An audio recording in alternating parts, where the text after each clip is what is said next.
All right, we are now joined by the pole sitter for tomorrow's Ambetter Health 400 at Atlanta Motor Speedway and driver of the number 12 Team Penske Ford Mustang, Ryan Blaney. Ryan, first career pole here in Atlanta. With that said, how good does that make you feel about finishing one spot better from last spring's race here? Yeah, I mean, just from today, it's a big testament, I think, to our whole group, Team Penske and the Wood Brothers, being top four. So a great job by them. Hey, I mean, my job's pretty easy today, so just make sure I don't hit the chip or undershift, and the rest of it, is just raw speed of what the team's build in them. So that's really all those folks, not only at the track, but back at our race shop. And it shows you how similar all of our cars are, being right there together. So hopefully it translates to the race tomorrow, and handling and things like that. But we'll find out. But yeah, pretty cool day. So happy for them.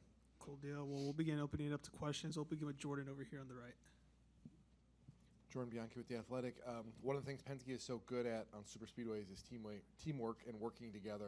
Last week, for example, right, with you and Austin, you got all four basically Penske cars on the first two rows. Have you already thought about like how much easier it's going to be now for you guys to link up and start to control this race from the beginning?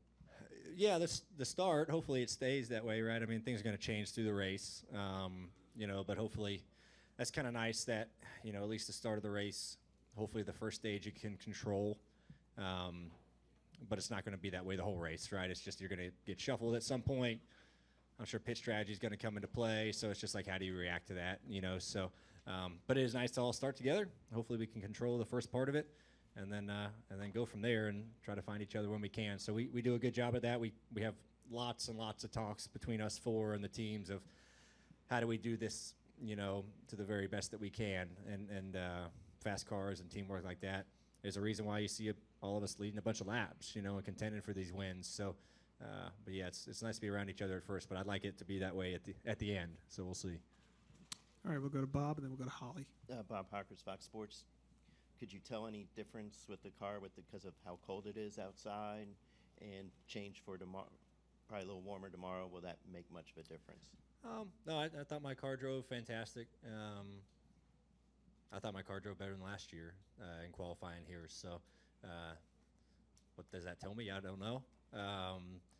But no, I felt fine. Maybe with the little bit warmer temps tomorrow, it might change. I hope it does. I hope it gets, it's only going to get to the 50s or so, but I wish it was warmer, because then I think you'll really see guys start to struggle and handling will come into play. But I think with the track aging year after year, it just gets a little bit better. The third lane is super accessible now, so I think you're going to see that come into play. So yeah, hopefully we're slipping and sliding around. That's what makes for pretty good racing here. So we'll find out. I can't tell you much from 2 laps by myself today, so we'll see.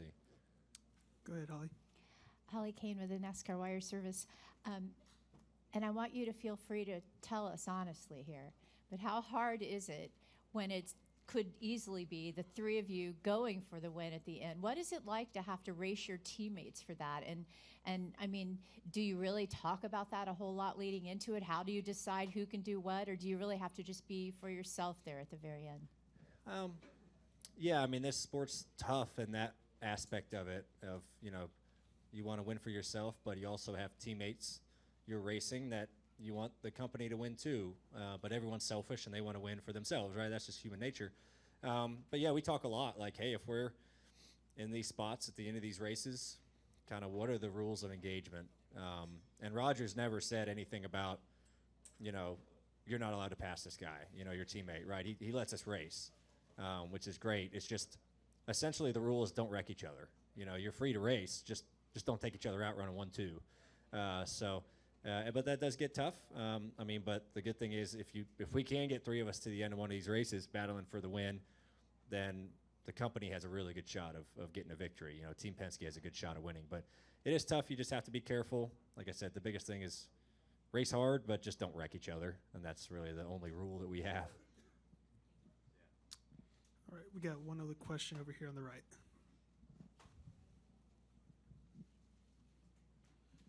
So you talked Max Corcoran, Raceface Digital. So you talked a little bit about having your teammates up there, and Josh, who's technically a teammate, up there at the start of the race. But is it reassuring to you that 10 of the top 11 are Fords, so even if you or your teammates get separated from each other, you still have that factory support up at the front?